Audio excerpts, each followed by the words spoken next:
안녕하십니까. 카카오톡에서 말풍선을 개발하고 운영과 지원을 담당하고 있는 말풍선 스쿼드의 수체이스라고 합니다. 저희 스쿼드에서 이프 카카오에 발표할 내용은 여러분이 카카오톡에서 가장 많이 접하고 사용하는 말풍선을 서비스 프로덕트의 관점에서 소개해드리고 올해 초부터 개발을 시작해서 이제 적용 영역을 넓혀가고 있는 새로운 비즈니스 말풍선, 유니버설 말풍선에 대해서도 기술적 관점에서 설명드리려고 합니다. 하루에도 몇 번씩 보게 되는 카카오톡 아이콘인데요. 이 아이콘 안에도 한가운데 말풍선이 자리 잡고 있습니다.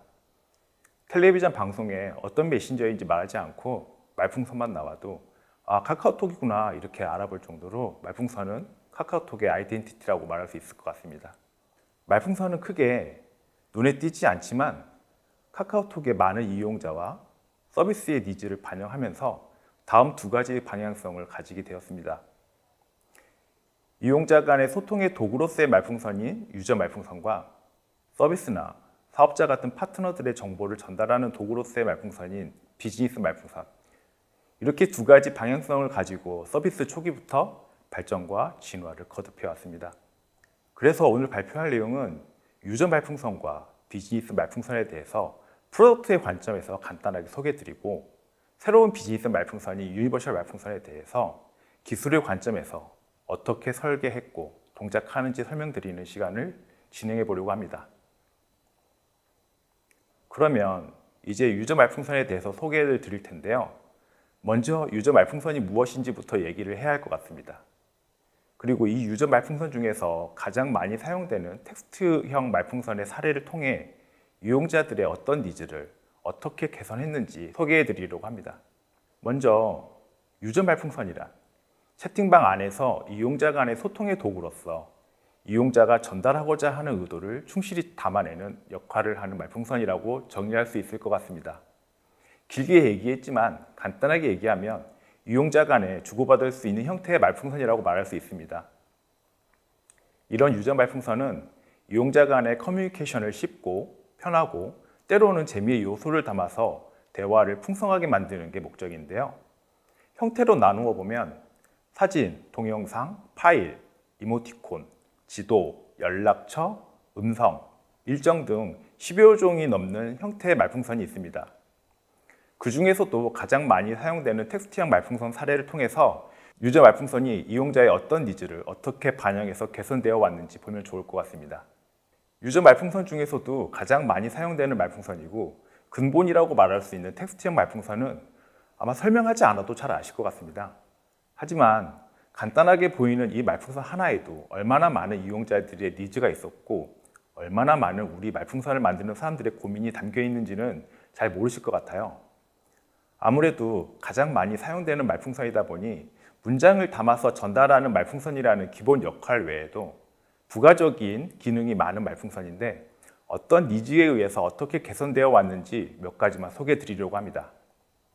말풍선 안에서 채팅방 멤버 중에 누군가를 태깅하거나 대화를 잘 읽지 않는 사람을 소환하고 싶은 니즈는 꽤 오래된 이용자 니즈입니다. 이런 니즈를 반영해서 만든 기능이 멤버 멘션 기능입니다. 이렇게 멘션으로 멤버를 태깅하면 각자의 카카오톡에 등록한 이름이 다르더라도 자신이 등록한 이름으로 텍스트상에 표시되기 때문에 호칭이 모호할 때도 유용하게 사용할 수 있는 기능입니다. 텍스트형 말풍선으로 주고받는 컨텐츠 중에 URL은 꽤 많이 사용되는 컨텐츠입니다. 그러다 보니 이런 URL이 피싱 사이트 같은 악의적인 URL인지 이용자의 기기를 공격할 수 있는 유해한 URL인지 이용자가 URL을 클릭하기 전에 먼저 URL의 내용을 보여줄 수 있다면 좋겠다는 니즈를 반영해서 만들어진 기능이 지금 보시는 URL 미리 보기 기능입니다. 이를 통해 카카오톡을 좀 더 안전하게 사용할 수 있게 되었습니다. 말풍선 내에서 특정한 텍스트 내용을 자동으로 인지해서 그 내용과 관련된 동작들로 바로 연결시켰으면 하는 니즈는 이용자와 서비스 내에서 모두 바라던 기능이었습니다. 예를 들면 계좌번호가 있다면 이 내용을 클릭했을 때 복사를 할 수 있게 해준다거나 바로 계좌번호로 송금할 수 있게 해준다면 좋겠죠. 마찬가지로 그 내용이 전화번호라면 클릭했을 때 전화를 걸 수 있게 해준다거나 연락처에 바로 추가할 수 있게 해준다면 편리할 겁니다. 이렇게 특정한 텍스트 내용을 인식하고 그 내용과 관련된 다음 동작을 연결시킬 수 있도록 만든 기능이 키워드 링키파이입니다. 이모티콘 형태의 말풍선은 서비스 초기부터 지금까지 꾸준하게 사랑받으며 애용되는 말풍선입니다. 이런 이모티콘을 텍스트형 말풍선에서도 사용할 수 있다면 어떨까요? 물론 OS에서 제공하는 이모지가 있긴 하지만 같은 이모지라도 OS마다 이모지의 모양이 다르다는 사실 알고 계셨나요? 카카오톡만의 감성 이모티콘을 텍스트 사이에 녹여 아기자기한 감성 텍스트를 만들어낸다면 재밌지 않을까요? 이렇게 만들어진 기능이 미니 이모티콘 기능입니다. 카카오톡의 메시지도 수정이 된다는 사실 혹시 알고 계셨나요? 나와의 채팅방을 메모장처럼 사용하는 이용자가 많은데 이용 패턴을 살펴보니 해야 할 일 같은 텍스트를 나와의 채팅방에 보내고 해야 할 일을 하나씩 마칠 때마다 끝낸 일을 제외하고 나머지 해야 할 일을 다시 정리해서 나와의 채팅방에 보내고 계셨습니다. 말풍선을 그야말로 메모장처럼 사용하고 계셨던 거죠. 그래서 많은 기술적, 서비스적 고민을 통해 나와의 채팅방의 텍스트 말풍선은 내용을 수정할 수 있도록 기능이 추가되었습니다. 어느 날 이런 종류의 문의를 받았습니다. 나는 한 개의 말풍선을 보내고 싶은데 말풍선 안에 조그맣게 들어가는 건 표현하려는 마음도 조그맣게 보인다는 문의였습니다. 생각해 보니까 일리가 있습니다. 그래서 단일 유니코드 이모지나 소스의 미니 이모티콘은 말풍선 밖으로 꺼내서 내용을 좀 더 강조할 수 있도록 싱글 이모지 표시 기능이 만들어졌습니다. 마지막으로 추가된 스포일러 방지 기능입니다. 영화의 결말처럼 스포일러가 될 수 있는 문장이 있다면 스포일러적인 내용은 가리고 보고 싶은 사람만 클릭하며 볼 수 있는 기능입니다. 한밤중에 썸남한테 메시지가 왔는데 3글자인 것 같은데 스포일러 방지 처리가 되어서 온 텍스트 말풍선이 있다면 상상만으로도 흥미롭지 않나요? 지금까지 텍스트 말풍선의 사례를 통해서 유저 말풍선 중 하나의 타입 안에도 얼마나 많은 이용자와 서비스의 니즈가 담겼는지 살펴봤습니다. 이제부터 본격적으로 비즈니스 말풍선에 대해서 얘기를 해볼 건데요. 앞서 유저 말풍선과 마찬가지로 비즈니스 말풍선이 무엇인지부터 얘기를 하고 비즈니스 말풍선이 어떻게 발전을 해왔는지 이번에도 기술적인 부분보단 프로덕트의 관점에서 얘기를 해보려고 합니다. 비즈니스 말풍선은 앞서 이용자끼리 소통하는 유저 말풍선과 달리 서비스나 사업자 같은 파트너들이 이용자에게 단방향으로 정보를 전달하는 도구로서의 말풍선이라는 게 가장 큰 차이점이라고 할 수 있습니다. 선물 메시지나 배송 메시지, 결제 메시지, 입출금 메시지, 채널에서 발송하는 정보성, 홍보성 메시지처럼 다양한 목적으로 사용되고 있는데요. 유저 말풍선과 달리 파트너의 매출이나 서비스 품질과 직결되기 때문에 유저 말풍선만큼 중요한 포지션이라고 할 수 있습니다. 비즈니스 말풍선은 크게 다음 3가지 세대로 나눌 수 있을 것 같습니다. 흔히 애니팡 선물하기 말풍선으로 대표되는 1세대 링크 말풍선, 그리고 현재 폭넓게 사용되고 있는 2세대 레버리지 말풍선, 마지막으로 올해 새롭게 개발되어서 서비스 적용 폭을 넓혀가고 있는 3세대 유니버셜 말풍선까지 발전을 하고 있습니다. 각 세대별 비즈니스 말풍선이 어떻게 진화하고 있는지 소개해드리겠습니다. 우선 1세대 링크 말풍선이라고 하면 대표적으로 애니팡 하트 말풍선 얘기를 빼기는 어려울 것 같습니다. 2011년 처음 등장했고 기억하실지 모르겠지만 처음엔 텍스트와 하단 버튼의 간단한 구성으로 주로 게임 메시지에 많이 활용되었습니다. 이후엔 상단 이미지 영역까지 추가되는 형태의 링크 말풍선 3.0 버전 스펙까지 개선되었는데요. 비즈니스 메시지 시장에서 SMS보다 풍부한 정보 표현력과 파트너가 필요로 하는 기능을 적극적으로 수용하면서 카카오톡을 비즈니스 플랫폼으로 사용해야 할 충분한 이유를 만들어준 1세대 비즈니스 말풍선이라고 할 수 있습니다. 하지만 시간이 흐름에 따라 더 많은 정보와 기능을 담고자 하는 파트너들의 니즈는 링크 말풍선으로는 턱없이 부족했습니다. 2016년 이런 니즈를 수용할 수 있는 2세대의 비즈니스 말풍선을 만들게 되었는데 그게 지금까지 활발하게 사용되고 있는 레버리지 말풍선입니다. 기존의 링크 말풍선과 비교하면 보시는 것처럼 이미지와 텍스트, 버튼 같은 컴포넌트를 훨씬 더 풍부하게 사용하면서도 다양한 레이아웃적인 요소가 추가되었습니다. 설계 방식은 기본 프레임 레이아웃을 미리 클라이언트에 만들어두고 컨텐츠 내용에 따라서 요소의 노출 여부를 결정하는 방식으로 설계되었는데요. 예를 들면 지금 보시는 PD형 프레임에서 상단 이미지에 대한 컨텐츠 내용이 없으면 상단 이미지만 제외하고 말풍선을 표현하는 방식이었습니다. 비유를 하자면 붕어빵 틀에 반죽을 모두 넣어도 되지만 꼬리 쪽에만 반죽을 넣으면 꼬리만 있는 붕어빵이 나오는 것을 생각하면 비슷할 것 같습니다. 첫 번째 프레임 형태인 PD형을 시작으로 비즈니스 니즈에 따라 다양한 프레임의 형태들이 추가되기 시작했습니다. 신문기사 목록이나 상품 목록과 같이 목록을 보여줄 수 있는 리스트형, 상품의 가격이나 할인 정보를 표현하는 데 특화된 커머스형, PD형 프레임을 여러 장으로 배치해서 좌우로 스크롤할 수 있는 캐러셀형, PD형 프레임 요소 중 알림톡 서비스에 적합하게 레이아웃 요소를 조정한 알림톡형, 사용자와 인터랙티브한 반응을 할 수 있는 퀴즈형 등 추가적인 프레임 타입들이 파트너의 니즈에 의해 추가되면서 10년 가까이 서비스되고 있습니다. 레버리지 말풍선에 대한 설명을 하면서 붕어빵 틀의 비유를 했는데요. 프레임 구조가 클라이언트에 미리 탑재되어 있는 구조는 디자인적인 일관성을 유지하고 비정상적 컨텐츠에 대해서도 말풍선 구조를 안정적으로 유지하는 데 장점도 있었지만 10년 가까이 서비스되다 보니 양날의 검이 되는 부분도 생기기 시작했습니다. 우선은 사소한 디자인이나 기능의 변경에도 매번 카카오톡 앱을 업데이트해야 했고 같은 프레임 형태라도 상황에 따라 컴포넌트의 위치를 바꾼다거나 폰트의 크기나 컬러 같은 속성을 변경하는 일은 다수의 분기로 이어졌고 이것은 곧 레거시 운영에 대한 관리 코스트로 이어졌습니다. 한마디로 말해 뭘 하나 바꾸는 게 꽤 부담이 되는 상황이 됐습니다.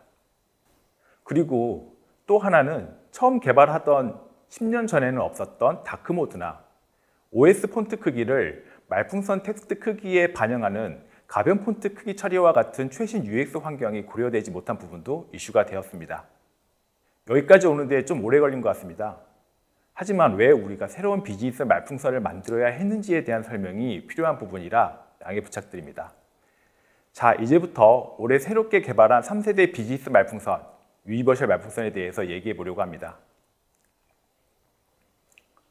파트너들은 계속 보던 말풍선 말고 신선한 레이아웃과 디자인의 말풍선에 대한 니즈가 있었고 원할 때 빠르게 출시하고 서비스에 적용하고 싶어하는 니즈가 많았습니다. 그래서 우리 스쿼드는 기존의 비즈니스적 니즈와 새로운 비즈니스적 니즈를 점검하여 처음부터 새로운 비즈니스 말풍선을 검토하기 시작했습니다. 우리는 다음과 같은 세 가지 조건이 필요하다고 생각했습니다. 무엇보다 디자인 쪽으로 유연해야 하고 카카오톡 앱을 업데이트하지 않아도 바로 적용이 가능한 말풍선이어야 한다. 그리고 비즈니스 말풍선 안에 UI적인 요소 외에도 파트너가 원하는 기능이 있다면 쉽게 확장할 수 있어야 한다. 쉽게 예를 들자면 말풍선에서 움직이는 이미지나 동영상 재생 같은 기능을 생각해 볼 수 있을 것 같습니다. 마지막으로 첫 번째와 두 번째 조건에 의해 이전의 말풍선보다는 보안적으로 더 안전해야 한다고 생각했습니다.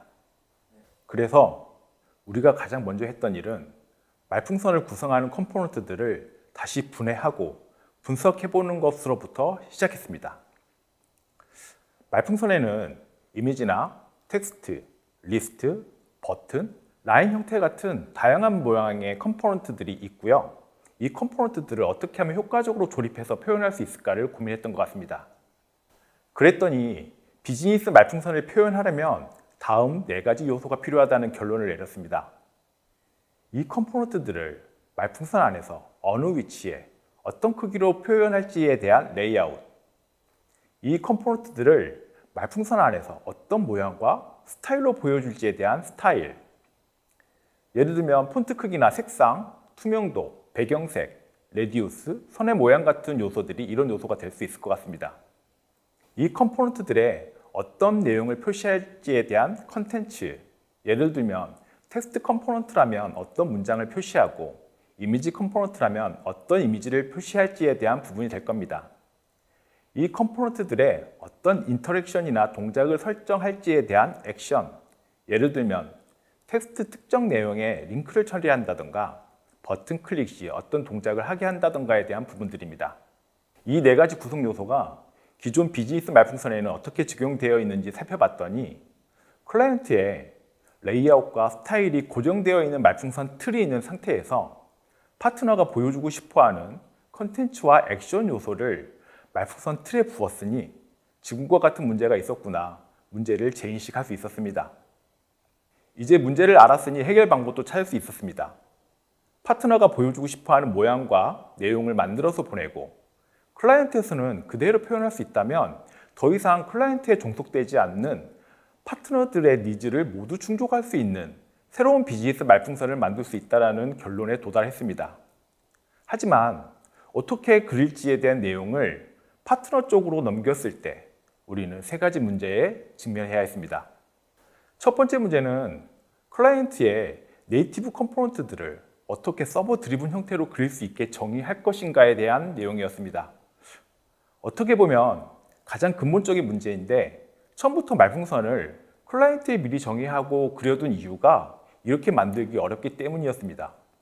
많은 고민 끝에 웹브라우저에서 CSS를 표현하는 플렉스박스라는 문법을 활용해서 레이아웃을 말풍선에 정의하고 카카오톡 모바일과 데스크탑에서도 동일하고 가변 폰트와 같은 최신 UX 환경을 반영할 수 있는 레이아웃을 정의하고 표현할 수 있도록 개발에 성공했습니다.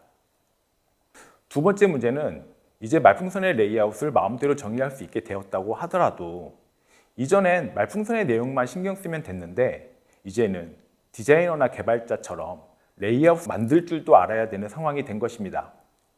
특히 레이아웃을 잘못 만들었을 경우에 카카오톡 앱이 크래시가 날 수가 있는데 말풍선에 의한 크래시는 문제의 말풍선을 볼 때마다 크래시가 발생하기 때문에 말풍선 개발 시에도 안정성에 신경을 많이 쓰는 부분이기도 합니다. 우리는 이 이슈를 유니버셜 말풍선 스튜디오라고 하는 서비스를 만들어 해결했습니다. 유니버셜 말풍선 스튜디오는 특별한 지식이 없더라도 말풍선의 외형을 레고처럼 조립해서 누구나 원하는 모양의 말풍선을 만들고 템플릿화하여 레이아웃을 저장하고 다른 사람이 만든 템플릿도 수정해서 사용할 수 있는 말풍선 생태계를 구축하는 역할을 담당할 예정입니다. 다만 누구나 사용할 수 있는 서비스는 아니고요. 새로운 비즈니스 말풍선을 만들고 싶어하는 니즈가 있는 서비스나 관련 부서에만 사용할 수 있는 사내망 서비스입니다. 이제 파트너가 원하는 레이아웃을 쉽게 만들고 말풍선에 정의해서 보낼 수 있게 되었습니다. 하지만 이런 레이아웃 데이터를 파트너가 관리를 해야 한다는 건 보안적 위험이 있었고 이게 세 번째 문제가 되었습니다. 그래서 우리는 레이아웃을 전문적으로 관리할 수 있는 머큐리라고 하는 유니버셜 말풍선 전용 게이트웨이 발송 서버를 만들었습니다. 기존처럼 파트너들은 말풍선의 내용만 보내면 머큐리가 정의해둔 레이아웃 데이터를 덧붙여서 최종 데이터로 만들어서 발송해주는 구조로 설계했습니다. 이렇게 했더니 몇 가지 장점이 생겼는데요. 가장 큰 장점은 파트너들은 예전과 같이 내용에만 신경을 쓰면 된다는 겁니다. 게다가 이전에 레버리지 말풍선을 보내던 구조와 동일해져 가지고 유니버셜 말풍선으로 마이그레이션도 손쉽게 할 수 있게 되었습니다. 그리고 모든 유니버셜 말풍선이 머큐리를 경유하게 되었기 때문에 데이터의 위변조를 막을 수 있는 추가적인 조치도 머큐리에서 독립적으로 가능하게 되었습니다. 부가적으로는 이제 중앙에서 통제가 가능해졌기 때문에 발송 관리나 로깅이나 분석이 이전보다 훨씬 용이하게 된 것도 효과라고 볼 수 있을 것 같습니다. 지금까지 3세대 비즈니스 말풍선이 유니버셜 말풍선에 대해서 살펴봤는데요. 이 유니버셜 말풍선은 이전 세대와 다르게 HTML 페이지 만들듯이 마음대로 말풍선을 만들 수 있고 앱 업데이트 없이도 빠르게 적용할 수 있습니다. 그리고 새로운 기능을 추가하고 싶을 땐 새로운 컴포넌트만 추가하면 바로 레이아웃과 스타일에도 추가할 수 있어 기능적 확장에도 용이합니다. 게다가 게이트웨이 서버를 운영함으로써 이전보다 더욱 강력한 말풍선 보안 관리도 가능해졌습니다. 우리가 처음 고려했던 세 가지 필수 요건을 모두 갖춘 새로운 비즈니스 말풍선을 만들었습니다. 유니버셜 말풍선의 이런 특징은 기존의 유저 말풍선의 영역까지도 확장이 가능하고 특히 앞으로 AI 시대에 AI 정보는 기존의 이용자 간의 소통이나 우리 파트너들과의 니즈와는 또 다르게 니치한 부분이 있는데 이런 내용까지 빠르게 담아낼 수 있는 말풍선으로서의 역할을 할 것으로 기대합니다. 끝으로 저희 말풍선 스쿼드에서는 이용자와 파트너들의 니즈에 귀를 기울이고 니즈를 개선할 수 있는 방법을 찾아서 말풍선을 꾸준히 개선하는 일을 하고 있습니다. 매일 보는 말풍선이지만 그 말풍선 안에 담겨 있는 저희들의 노력도 함께 지켜봐 주시면 감사드리겠습니다. 이상 발표를 마치겠습니다. 감사합니다.